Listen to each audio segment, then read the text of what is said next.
Hello friends, good morning. कैसे हैं आप सब? आशा करती हूँ आप सब बहुत अच्छे होंगे। मैं भी अच्छी हूँ और किट्टू भी बहुत अच्छा है। और आप भी अपने आप को सेफ रखें क्योंकि 2020 बहुत ज़्यादा रिस्की है। इसमें अपने आप को सेफ रखना, अपनी फैमिली को सेफ रखना, अपने बच्चों को सेफ रखना बहुत ज़्यादा ज़रूरी है। आप ध्यान रखें कि ज़रूरत से ज़्यादा बाहर ना निकलें और अपनी फैमिली को सेफ रखें। बुज़ुर्गों का ध्यान रखें, बच्चों का ध्यान रखें, आसपास के जो जानवर हैं उनका भी थोड़ा सा ख्याल रखें क्योंकि अगर हम लोग उनको खाने पीने को नहीं देंगे तो वो भी भूख से मर जाएंगे। तो हमें उनका भी ध्यान रखना है क्योंकि हमारे लिए तो भगवान प्रोवाइड करता है। भगवान ने सब कुछ हमारे लिए दिया है, हमें दो हाथ पैर दिए हैं कमाने के लिए, बनाकर खाने के लिए, लेकिन उनके पास कुछ भी नहीं है। वो सिर्फ हम इंसानों पर ही डिपेंड हैं। तो हमें उनका भी ध्यान रखना है। तो उनको भी आपको टाइम टाइम से, जैसे पहले आप उनको खाना देते थे तो वैसे ही देना है। ऐसा नहीं होना चाहिए कि जैसे आजकल घर से बाहर निकलना थोड़ा कम हो रहा है तो आप उनका ध्यान ना रखें, तो उनका भी हमें ही ध्यान रखना है। और दूसरी चीज़ मैं बताना चाहूँगी कि सावन का महीना चल रहा है लेकिन लग भी नहीं रहा है कोरोना की वजह से कि सावन चल रहा है, क्योंकि सावन में तो बहुत सारी झांकियाँ कावड़ चलती थी, सब कुछ अच्छा अच्छा होता था, एक फेस्टिवल जैसा होता था। लेकिन इस बार कुछ भी नहीं है, बिल्कुल सुनसान पड़ा हुआ है और बस ऐसे ही है सब कुछ।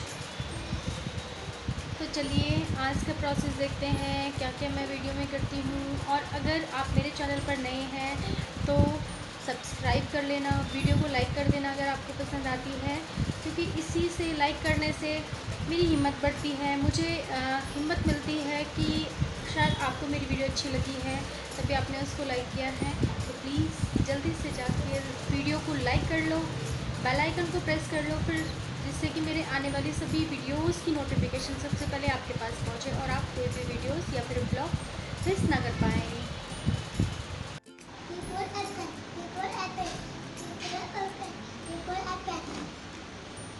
ए for B for ball, C for, कहाँ पे है कैट बताओ,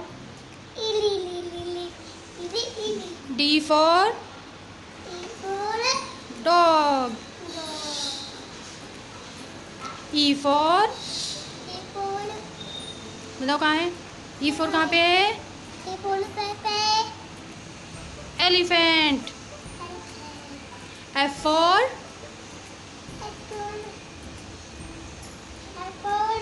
फिश।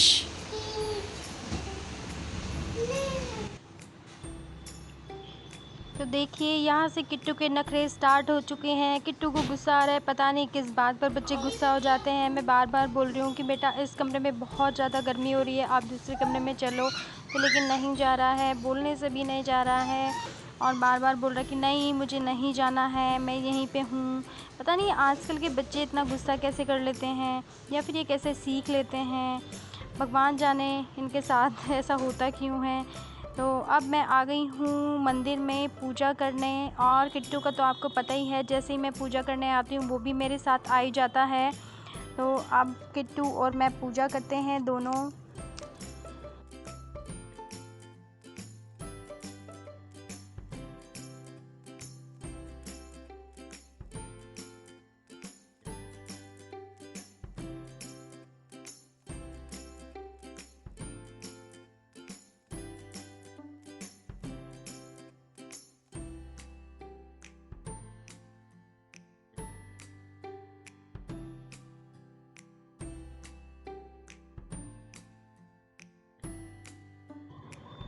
ये ऐसे ही छेड़छाड़ करता रहता है मंदिर में, कभी कुछ उठाएगा, कभी कुछ उठाता है, कभी कान्हा जी को हाथ लगाता है, कभी परेशान करता है, बस ऐसे ही रहता है बच्चों का और परेशान करते रहते हैं। लेकिन फिर भी जैसे जैसे मैं हाथ जोड़ के खड़ी होती हूँ, देखिए अभी वैसे ही किट्टू भी खड़ा होता है, बस मुझे देखता रहता है कि मम्मी कब तक हाथ जोड़ रही है, कब तक भगवान जी के पैर छुएगी। तो सेम सेम वैसे ही करता है। हमें अपने बच्चों को सिखाना चाहिए, अपने बच्चों को सभी सिखाएं, जब भी मंदिर जाएं तो अपने बच्चों को भी लेकर जाएं, घर में पूजा करें तो तब भी अपने बच्चों को अपने साथ खड़ा करें, तो बच्चों को कुछ दिन में खुद से ही हैबिट हो जाती है।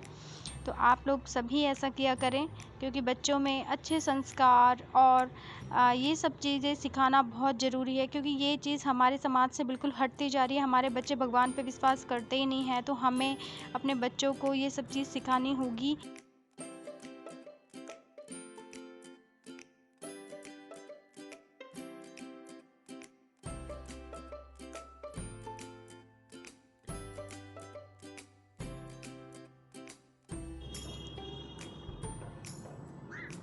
अब मैं बनाने जा रही हूँ किट्टू के लिए दूध। दूध को मैंने गरम करके हल्का सा पंखे में रख दिया था, थोड़ा तेज़ गरम मुझसे हो गया था।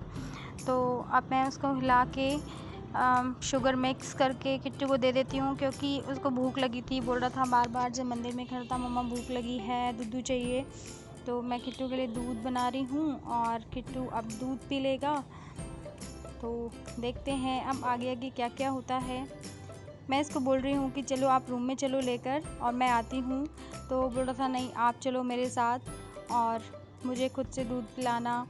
अब आ गए हैं साहब बेड पर और दूध पीते हुए देखना इसकी कितनी सारी मस्ती चलती है, कितनी सारी इसकी शैतानियाँ होती है। दूध पीते हुए बिल्कुल भी चैन से नहीं लेटता है एक जगह, ऐसे ही पूरे बेड पे घूम जाएगा, धीरे धीरे धीरे धीरे ऐसे ही करेगा।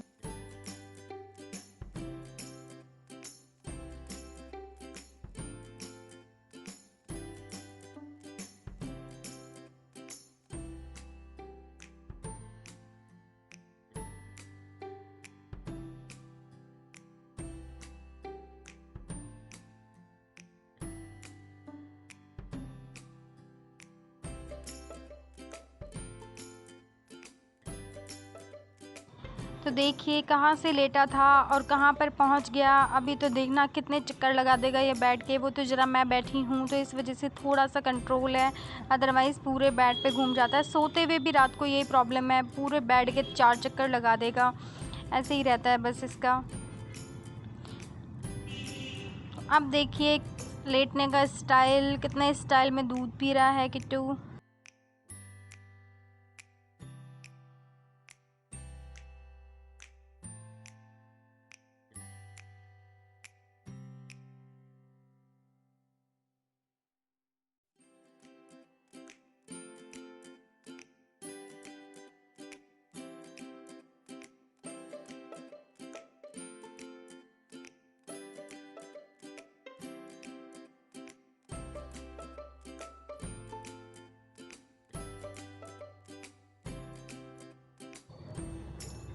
दूध फिनिश हुआ नहीं कि फिर से बेचैनी शुरू हो गई, फिर से शैतानियाँ शुरू हो गई। बेड की चादर पता नहीं मैं दिन में कितनी बार सेट करती हूँ और कितनी बार ये फिर उसको डिस्टर्ब कर देता है। तो दूध अभी ठीक से फिनिश हुआ भी नहीं है कि बेड से उतरे हैं और निकल लिए हैं। अब देखते हैं क्या क्या होता है। अब आई हूँ मैं किचन में, आज मैं बना रही हूँ कढ़ी।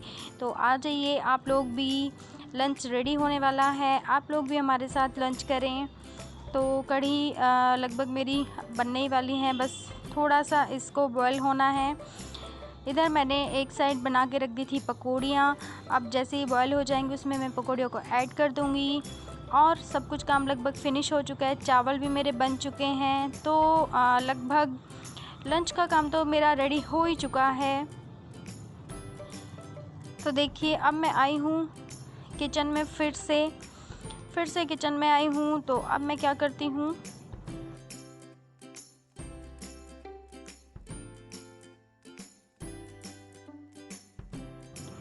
जब तक मेरा खाना बन रहा है तब तक मैं सोच रही हूँ कि किचन में बार बार कुछ ना कुछ फैल ही जाता है। बर्तन, बॉक्सेस, सब कुछ साफ़ करके एक साइड रख देती हूँ।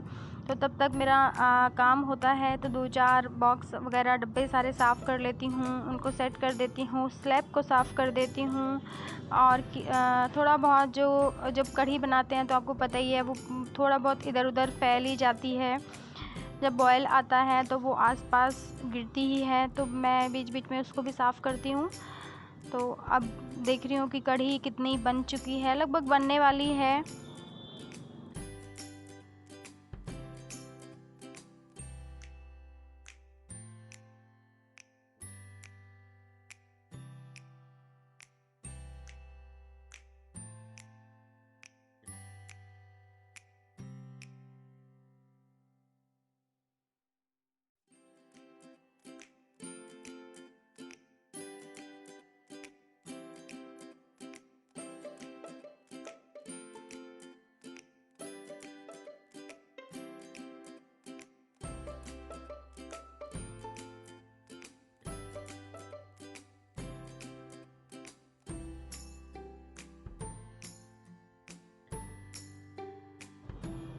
स्लैब को मैं साफ़ कर लेती हूँ। जो किचन काउंटर होता है उसको मैं स्लैब बोलती हूँ।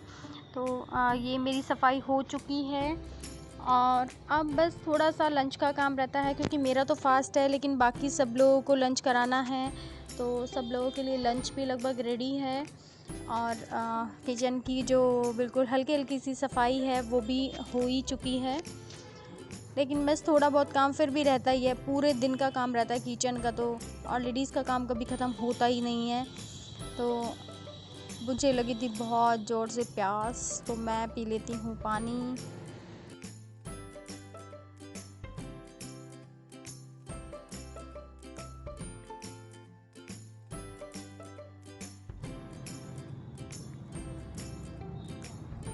देखिए कढ़ी भी मेरी बॉयल हो चुकी है, एक अच्छा सा बॉयल आ गया, लेकिन अभी कम से कम इसको आधा घंटे मैं गैस को सिम करके ऐसे ही बॉयल आने दूंगी। एक हल्का सा जब बॉयल आता है थोड़े लंबे टाइम तक तो टेस्ट बहुत अच्छा आता है फिर कढ़ी में। तो क्योंकि कढ़ी तो का सबसे ज़्यादा जो टेस्ट आने का राज है वो है उसका बॉयल करना। अच्छे से अगर आप बॉयल करेंगे तो कढ़ी में टेस्ट आएगा। अब आ गया किट्टू बोल रहा है कि पकौड़ी खानी है। ये मैंने पकौड़ी बनाई थी वैसे तो कढ़ी में डालने के लिए, लेकिन ये जब भी पकौड़ी बनती है तो ये ऐसे ही करता है क्योंकि इसको पकौड़ियाँ बहुत पसंद है। और ये आ गया है कि मुझे पकौड़ी खानी है, तो पकौड़ी लेकर अब ये जाएगा रूम में और खाएगा। मैंने सोचा था कि यहीं मेरे पास खड़े होकर खा लेगा, लेकिन नहीं, बच्चे तो वही करते हैं जो उनकी मर्ज़ी में होता है।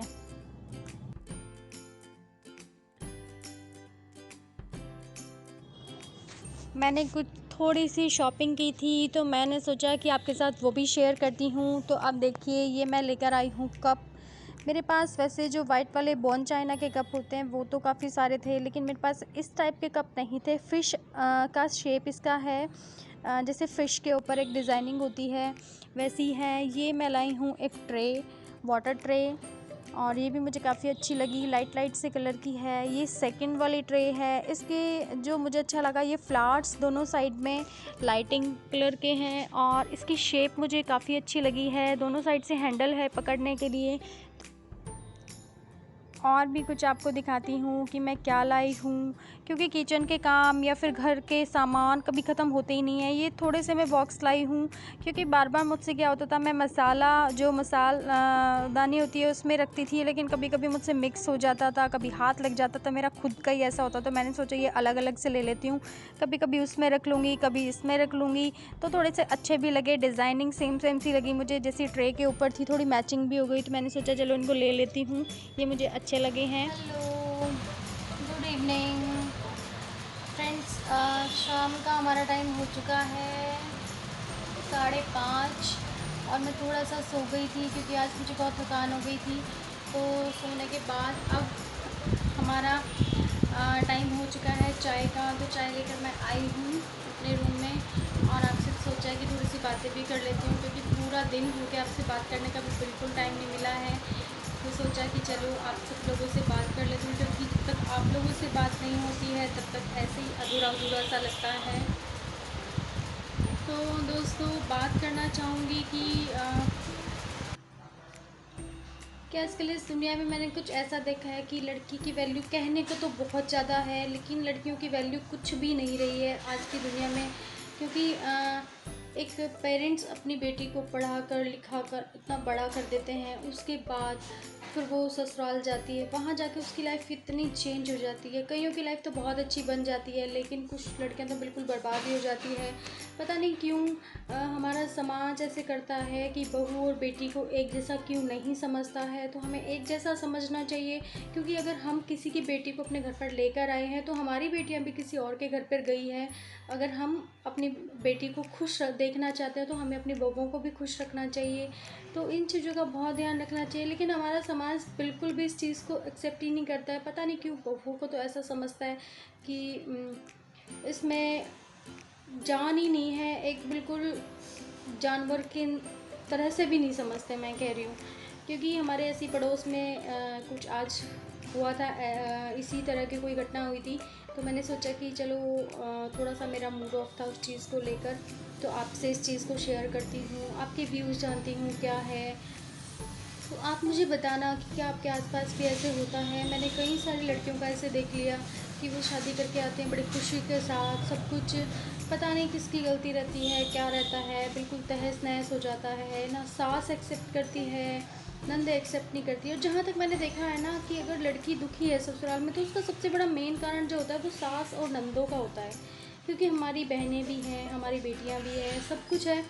तो हमें अपने समाज में इस बुराई को भी दूर करना होगा। क्योंकि मोदी जी नारा देते देते मर गए कि बेटी बचाओ बेटी पढ़ाओ, बेटी बचाओ बेटी पढ़ाओ।